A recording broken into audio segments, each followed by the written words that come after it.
This week we're going to hit two main points that James is talking about in chapter 2. So our overall theme for James is just faith in action. What does faith mean to James, and how do we put it into action? He's very much just an actions work philosopher, but listen, that doesn't mean that he's in disagreement with Paul. We're going to talk about that a little bit this week, and you can talk about that in your small groups when we break up. But James is not overriding that faith or that you are saved by faith alone. He's reiterating that once you are saved, your faith should translate into action in our everyday life. And so if we're not seeing the fruit of our actions, if we're not seeing the things in our life live out what we say we believe, there's a disconnect. There's something that's missing within our relationship with God.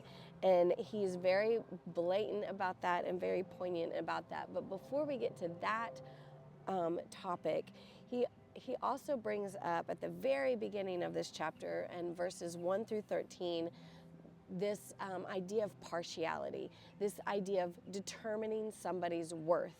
Now, if you and I were to sit here and be honest, right, with ourselves, with each other, we all have this in us, this idea that maybe we're a little bit better than somebody else, or maybe that somebody else is better than this person over here, and we start ranking people according to what we find to be valuable, whether that be money, looks, status, the color of their hair, the color of their house, what car they drive, what clothes they wear, what position at work they have.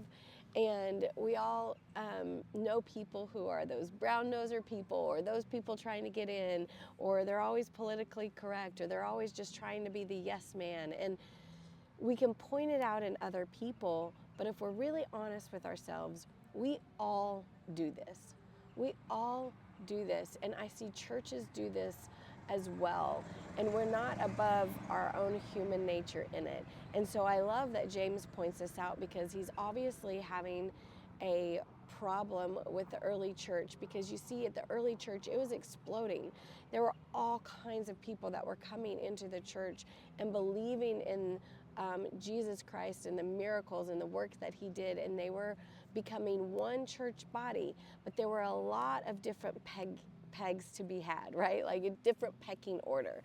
And James had to address this head on, and he does it so beautifully because he's, again, very abrupt and frank about it. And he says, "My brethren, show no partiality as you hold the faith of your Lord Jesus Christ, the Lord of glory."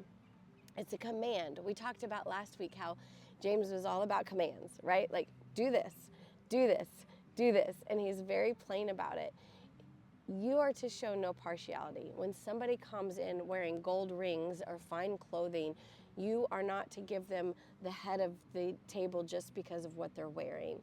Vice versa, somebody comes in off the street with no shoes and in shabs, and you put him down at the bottom end of the table. And James is saying we have a tendency to do this.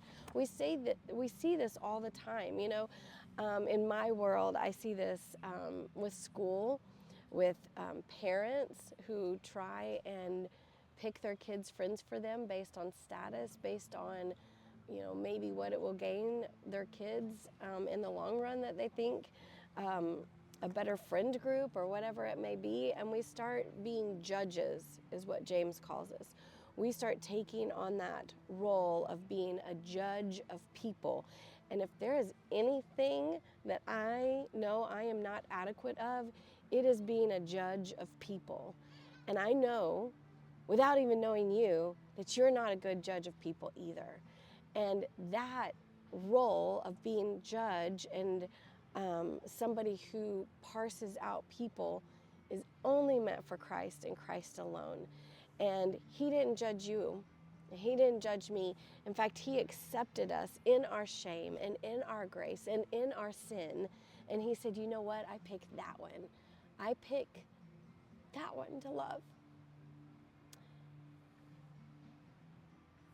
And if Christ can do that for us, Why do we show partiality to people that he died for? You know, when we boil it down to the Christian faith, to say that somebody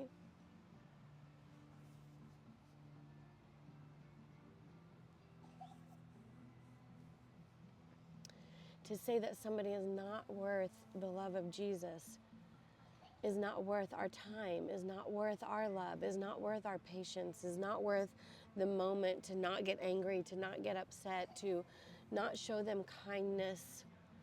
You know, James says it's like you going to another country and you seeing the poverty and the poor and the worthless of what the world says, and they're suffering and they're dying, and you say you're not really worth my time, you're not worth my energy, you're not worth my effort.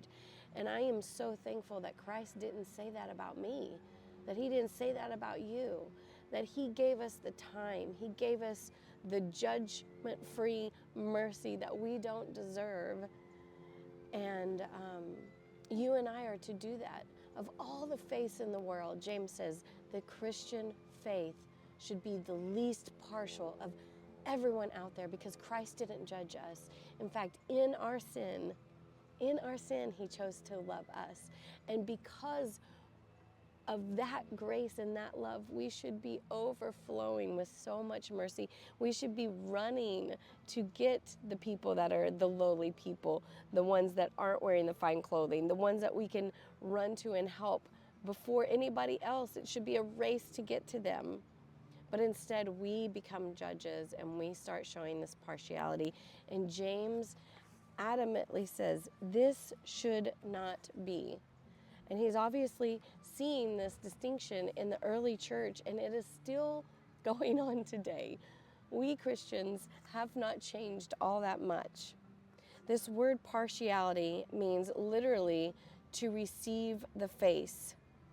It denotes a favoritism based on judgments of external circumstances and conditions. You know, sometimes I'm really glad that people judge me by my external circumstances.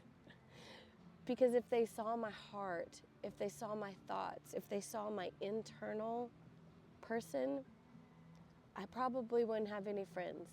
I probably wouldn't have anyone who wanted to stand near me. Because in our wretchedness and in our sinfulness, we are sinful people.